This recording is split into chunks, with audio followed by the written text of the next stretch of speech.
welcome back to my channel. It's your girl Sharon, aka the Melanin Nostalgic Runner. And we are back again for another recap, review of Real Housewives of Potomac, Season 8, Episode 5. And this is Pie in the Austin Sky. And before we get into this episode, and I'm sure other YouTubers have said the same thing. I already know they have. I'm not sure if I'm going to be able to review this whole entire season. I'm just going to be fully transparent with you on this. Of all the Real Housewives shows, I'm enjoying watching this one the least. I'm just going to say it. I'm not enjoying watching it. It's a little too toxic for my taste, and it's giving high school a little bit too much for me. And the idea that people who are in that range between their late 30s to 60s are acting like high schoolers, I don't have an interest in watching it. And honestly, too, as long as this storyline, which the main storyline for those who've been watching the show or watching the review, the Battle of the Nigerian Sisters, I don't like it. I don't like it. It's just not a good representation on TV for me. And I'm not even Nigerian. I'm Black American that has, Nigerian ancestry, because most of us do, because if you guys understood how slave trade works, that's kind of what happens here. But anyway, I'm just kind of offended. I'm offended. So that's kind of the other thing that I just kind of put out there. We'll see how much longer I review this. So if all of a sudden you don't see any more reviews on this, that's why. It's my way of saying I'm over it. I will just probably put a post to let you know that I'm not going to be reviewing it anymore if it does happen that way. But I wanted to just call it out before we get into this. So we do start the episode. One more thing. My PSA that I want to say before we get going. I should have said this within the first thing I said. But the other thing I want to say, and it's going to be a PSA that I feel like I'm going to do for all my shows that I review. I don't know any of these people in real life. My review and thoughts of them is based on what I'm seeing on TV. So I don't want anyone to be in their feelings about what I'm calling out, because I'm strictly reviewing what they're putting out on the screen and how I would feel about it if it was to happen to me. So without further ado, let's get into it.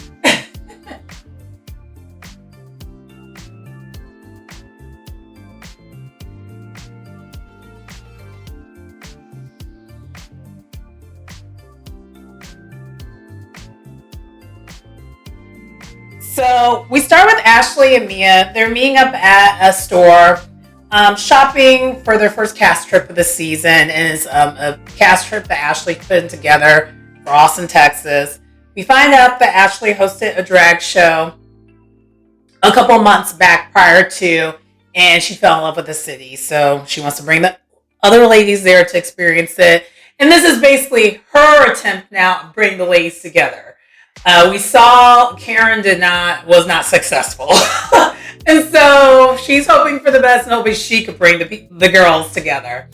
And everyone in their confessional share their thoughts on this. Because the other reason why I'm not sure if I'm going to continue watching the show is this cast is so divided. It's really bad. And it doesn't read well, or it doesn't make for a fun watch. It makes for pretty horrible watch, to be honest. So there's that. But also, side note before I continue, Ashley, I do remember Ashley going on this little tour of drag shows, because she actually had one here in Chicago. I think it was at the Baton Room. She had something scheduled last summer to host a drag event. So I wonder if this is how she's making her extra income now that her and Michael are separated. Whether they ever get divorced or not is a whole other thing. Separated. And I should just do this, like, allegedly, because, again, I don't know if they're really going to do this or not. But anyway, so Giselle does join them, and then the mess starts because they immediately start talking about Aneka and Wendy, everything that happened at the pickleball. And they all believe Nneka. All of them do. And I'm not surprised because Giselle does not like Wendy. Giselle makes it clear she is a biased person. When she doesn't like someone, she gives a whole entire bias. And then Mia just kind of pieced it up with Wendy, but we know she don't really see it for Wendy for real because, yeah. And Ashley's not really friends with Wendy for real because she threw her under a bus the first chance she got in the second episode. So there's that.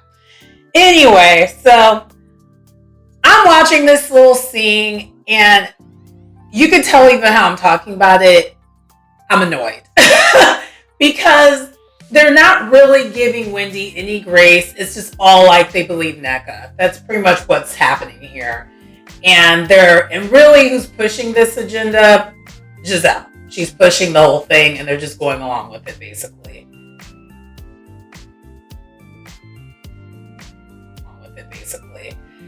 And then while this is happening, there's another duel scene happening where we see Wendy meeting up with her husband, Happy Eddie.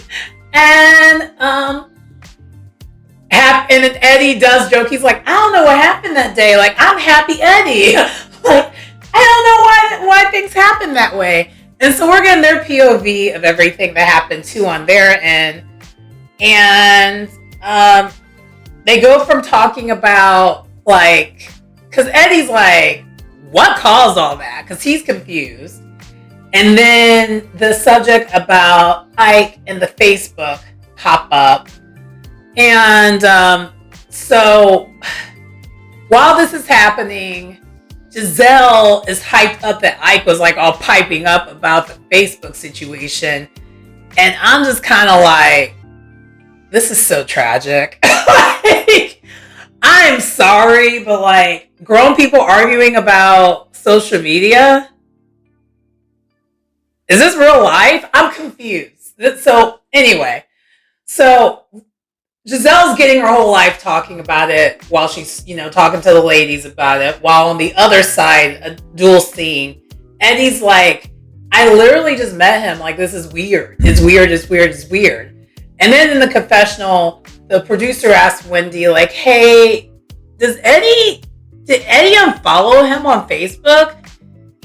And then Wendy, and I'm going to say something real quick after I mention it, but Wendy is just like laughing. She's just like, it's Facebook. But this is my problem with you, Wendy. I want to be on your side. I really want to be on your side. Because I agree, it's Facebook, it's silly. But the problem is, Wendy does a horrible job of defending herself. Like, it's not good. And even how she even responded to that, it was weird. It wasn't like definitive. So it leaves room for what Nneka to say to be potentially true. And so that's kind of my problem with even this. Two, is even how Wendy's acting with it is annoying. The whole plot and scheme is annoying. It's all annoying. And because really, I guess how I would have answered it when the producer asked, I would have been like, I would have broke it down like I did in the last episode. It would have been like, my last review, I would have been like, you didn't realize Facebook, back when we all went to college, was a college site, and you followed anyone and everyone that went to your school, whether you knew them or not. Because that's literally what Facebook was. Facebook was not always a social media account that is today. Like, what it is today basically took the place of what MySpace was, because MySpace was another social media platform that if you wanted to like friend everyone on the social media, you had a MySpace. The Facebook was for college kids. It was a way for us to, it was either you followed people that you went to high school with to make sure you kept in touch with them for the different universities and whatnot they went to, or it was also a way to meet people within your school or university, but you didn't always know them for real. Like, it was a way to connect that way. And it was kind of a nice way of, it was good to have it because it was one of those things where like not everyone's going to do a fraternity or sorority. So you kind of had like an alternative version of it. It was like a social media version of it basically. So that's what Facebook was before it became open to the masses. And I forgot how long Facebook was like that, but it was like that for, I would say, like the first 2 or 3 years of it existing. Because my Facebook account is old as hell because it's from that era. So if you're someone who doesn't clean up your account regularly, you're going to have friends on there from forever ago. You don't know how you know them. And you may not even really know them. And I mean, I've had that, but I've cleaned up my Facebook quite a few times because of what it is today. And I want everyone to really be knowing my business for real. And also, too, with the Facebook thing, I just feel like it's such a silly conversation. Like, who's on Facebook? Who goes on Facebook regularly? And the last thing I want to say is, there's no way of knowing when someone unfollows you on Facebook. There's no timestamp that tells you when you were unfollowed. So Naneka's saying that her husband was unfollowed after that incident happened. She doesn't, unless her husband has been going on Facebook very regularly, how would he know that? And if he's going on Facebook that much as a doctor, that's disturbing. I'm going to need you to get I'm going to need you to work on your family and getting your life together versus being on the Facebook all the time. That's all disturbing. Like, just go outside. Stop with the social media stuff. It's dumb. But I went on my little soapbox. That's all I got for that scene.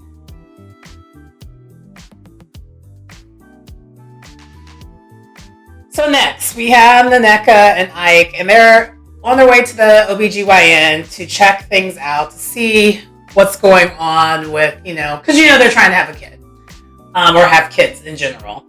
And while they're waiting in the weight room, they're discussing the pickleball event. Naneka states that she wishes that she would discuss things with Wendy on a more of a one-on-one basis or privately, but she does believe the shrine thing is real, and it's a serious thing in Nigeria. That's all serious. And my problem with this whole thing is I want to like Naneka, but now I can't. Because whatever you have going on as you as an individual is overshadowed by this really, really dark storyline. Because to me, I feel like the storyline is very vile to even do. And honestly, even if it was a true thing that was happening to you, I wouldn't put that on TV like that. It's just really, really bad. Especially how a lot of people view Africans in the United States. There's a divide with that. So you're basically succumbing to stereotypes and you're assisting with it. So no matter how wrong that other person is, you're contributing to it because you put it out there. And I know you're saying in your confessional you wish you would have did this on a one-on-one thing, but later on what happens, I don't believe you.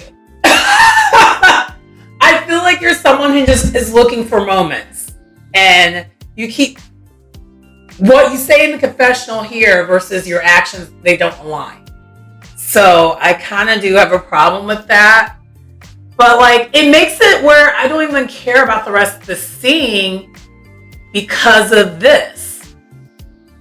So I hope you realize that, and if you do get another season, you clean that up. Or you clean it up later on this season, because wow. But anyway, they do meet with the doctor. The doctor's Nigerian. They agree that the reason why the kid is not happening yet is because they're not having enough intimacy. And she's annoyed because her husband's there, and the doctor is also a Nigerian male doctor. And so he's talking to the husband, but isn't really talking to her. And so she throws this temper tantrum a little bit. She's like, get out of here. And she's just really irritated. And I guess the other thing that I have a hard time with Nneka about is like her attitude seems like it sucks. She seems to have a very stuck up attitude. Like it like exudes in the screen, but it's, you know how some people think that that's Wendy? I feel like with Wendy, she tries to do a better job of suppressing it a little bit. Because I wouldn't say Wendy's attitude is stuck up. I would say that sometimes she comes off as condescending. But Nneka, she comes off as both condescending and stuck up, which is worse. And the way she acted in the scene was kind of annoying too. It's just like... And also, too, why don't you just address the fact that maybe the reason why you're not having the kid yet is you're chasing your prenatal vitamins with champagne every morning? I mean, I think that also would solve the problem.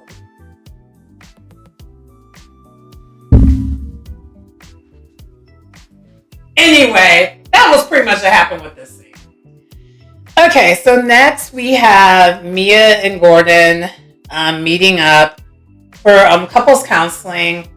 And you can tell this episode just really annoyed me because not much happened. There was really not much story movement. We got to Mia and Gordon's like issues as far as like what happened. So we find out it wasn't just like the financial thing that happened, like the obvious thing about Gordon getting voted out of the company, which then in turn made Mia get voted out of the company, of the joint practices. Side note, I have a joint practice franchise that's like down the street from where I live, and whenever I walk past it, I think of Real Housewives of Potomac because of Mia and Gordon. But anyway, so we also find out that Gordon apparently, since this all happened, he's been working actually more. He's been doing the opposite of Juan. He's been working way more to try to get to the financial goals. And his financial goals, because his goal is he wants to be able to retire, but like, or if something is to happen to him, there's no worries between Mia and the children. He wants it where they're that financially secure.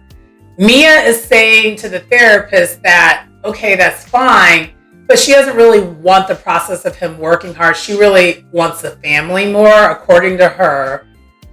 But I don't know. I feel like Mia's not really thinking it through all the way.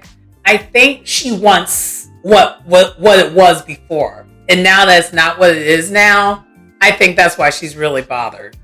But we also find out that the business lawyer that was working with them to basically fight all this, stole from them.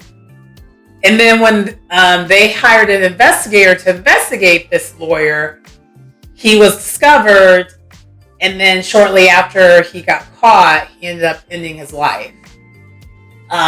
So yeah.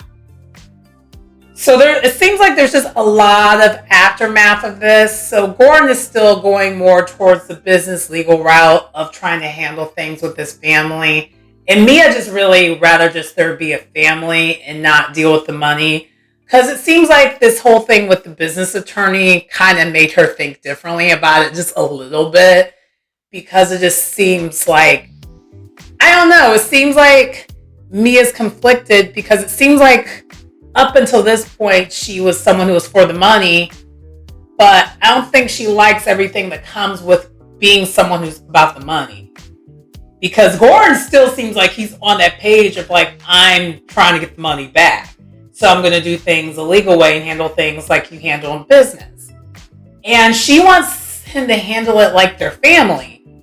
But, and this is why I'm like, I want to really be embraced. I want to really buy into this scene. I have a tough time buying into it because Leah lies. Leah lies a lot. Not Leah, wow. Mia lies a lot. She lies a lot. Shout out to the YouTuber who calls Mia Leah. I did the same thing because of you, Miss Misha Imeo. Shout out to you. Anyway, yeah, so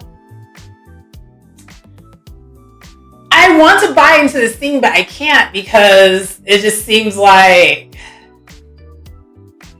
I don't know. I have a tough time believing what she's saying. And then also too, when she was talking about that lawyer, it sounds like a very familiar thing. And we'll get into why it sounds familiar later on. And then also too, the way she's complaining about how Gordon's handling all this, it makes me realize, you know how she was saying she's a boss. A boss-like behavior, someone who really is a boss will understand why Gordon's behaving the way he's behaving. At least when it comes to like taking them to court, doing it this way. Because in business, you can't have the emotions. You got to do everything through the legal way of doing things. And so it's telling me she's not really all the way business like she was like kind of putting out there the first 2 seasons.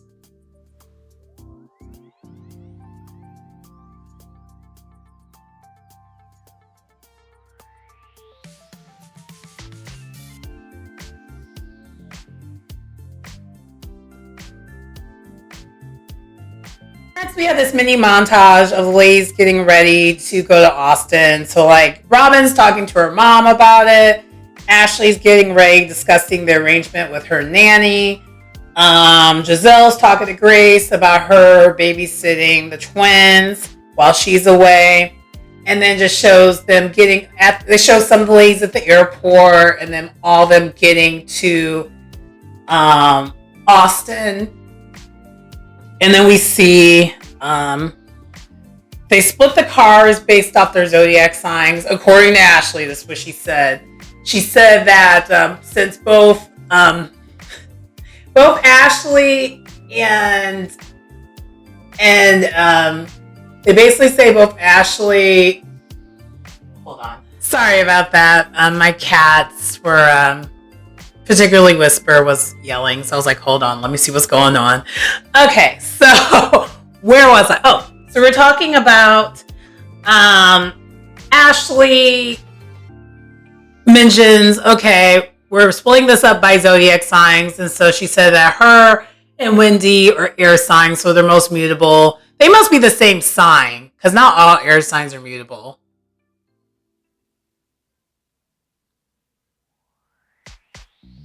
Or she could have been just lying, which Ashley does that very well too. So maybe they're both the same air sign. I don't know. Because like a Libra is an air sign, but it's not a mutable sign. That is a cardinal sign. But that's neither here nor there. That's just a side note. But anyway, so she has it where like the car 1 has the fire signs in, car 2 has the earth signs in. And then they split them 2 up. So we have Robin, Wendy, Candace, and Mia in the car together. And then we have Giselle, Ashley, Karen, and Naneka in the car together. And the car that Wendy, Robin, Candace, and Mia are in, it's a mute challenge. Everybody on mute. No one's talking. And then the other car, because there's still conflict that has not been resolved. Like Mia and I feel like Mia and Wendy are just being cordial. They're not really cool. And then Wendy and Robin don't like each other. Candace Candace and Wendy, they're cool, but they don't need to talk to each other since they talk to each other all the time. And pardon me. And then Robin doesn't get along with Candace. Mia and Candace don't really have a conflict, but they're not really friends, so there's no reason for them to communicate. So it's just like energy off on that car. The other car, Karen and Giselle were talking, and Giselle's like, so are you and like Robin good or nah? Because it threw Giselle off that Karen was mentioning Robin and how they're still not quite in a good place yet, but they're working on it during her speech at pickleball. And Karen starts to use this pie analogy. And she's like, so Robin is a pie. And half of the pie is in the freezer and the other one's out. And that's how I feel about Robin right now. And everyone's looking at her like she's crazy. But what I got out of it is I don't know why she couldn't just say it the way in a normal way, but it's Karen. She has to have some Karenisms, it's like part of her thing. Basically long story less long, Karen's just proceeding with caution. That's it. Anyway, so she also mentions in her confessional, still shady, shading Robin. She's like, Robin's a liar. And until she stops protecting Juan, she's going to be a liar. And so I think that's, so basically, Karen's being cordial, but her foot is still on her neck. As it should be. Especially the way Robin tried to play in everyone's face last season. So, as it should be. And they get to the hotel. Karen with the ladies discuss the whole pie thing again. But like this time Robin's there and Robin's looking at her like she's crazy. And then Karen does state in the confessional that like she has Robin on freeze and will unthaw the pie when she stops lying and starts to confess her sins. And Robin is annoyed and she's back to her mantra that she always says, I don't care, I don't care. That's pretty much what happens there. So next, while they're at the hotel and stuff, they are in like a separate room that isn't their rooms yet with the snacks and some food to like kind of, get them good to go. And, but then everyone does go to their room and everyone likes their room for the most part, minus 3 people. So Mia, Candace, and Wendy all have the view where they can see construction outside their window. But the rest of the hotel looks nice, and they pretty much all think, Ashley did a good job with the living arrangements for the time being. And so basically they all go get ready to go to the pool. And then the rest of what they're going to do on day 1 is, besides that, is they're going to get dinner later on. And so most of the ladies are at the pool now, minus Mia and Robin, but everyone else is there. And Karen mentions to Giselle, she's like, it seems like you're just really, really quiet when it comes to Candace. Let's address this. And Candace just calls a thing a thing. She's like, oh, she's trying to ice me out. Without saying she's trying to ice me out, but she's like, yeah, she's trying to ice me out, thinking not talking to me, I will just stop appearing, but my black beat is still here. I was just like, Candace, come on through. And Giselle's still looking dumb and still playing the victim on the whole thing, still is refusing to acknowledge her fault in all this. So more of the same thing there. I don't really have nothing to add to that. So while this is happening, Mia and Robin are actually on their way there, and they took their time to be on the way there. Well, for one, y'all already know Robin's always late. She's never on time. But 2, Mia wanted to talk to Robin on a one-on-one. We find this out. And Mia explains what's been happening with her marriage, and it's kind of just confiding in Robin to let her know things aren't really good. And then mentions the business attorney situation, which this is why I knew this sounded familiar, because it was very similar to what Robin did to her and Juan's Money seasons ago with a business partner of theirs, and then the business partner did end up ending their life after they got exposed. It's literally the same thing. And so Robin seems to be genuinely sad for her on all this. And but I don't know if I believe the story with Mia, though, because Mia be lying. That's the only problem. But it did seem like that Robin's response was actually purely genuine, because she did cry a little bit for her, and I saw tears. And this is the other reason why, because I'm not trying to be too hard on Mia, but the other reason why I'm not sure if I believe her all the way is back in the couples therapy session when they were talking, she was crying, but there was no tears. No tears when she was crying. Anyway, so after they talk about it, they do eventually join the rest of the ladies. And while they were having their talk, the mess of Nneka and Wendy start again. And when I'm telling you, I am over this storyline. I'm over it. Because what kicked this conversation off was that when Karen mentioned also during the pickleball event, Giselle seemed unusually quiet there as well. And not just like with Candace, but just in general.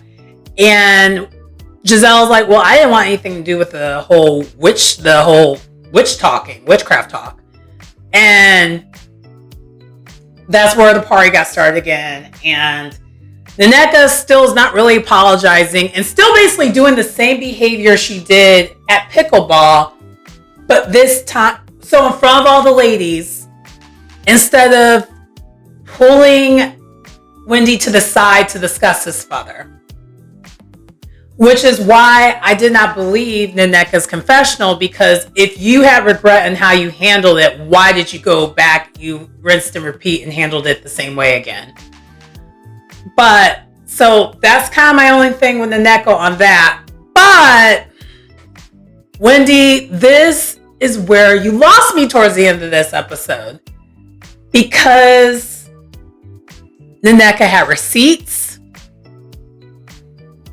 And your rebuttal didn't make sense. None of it made sense. But I think the other thing that we're forgetting is that Nneka's an attorney.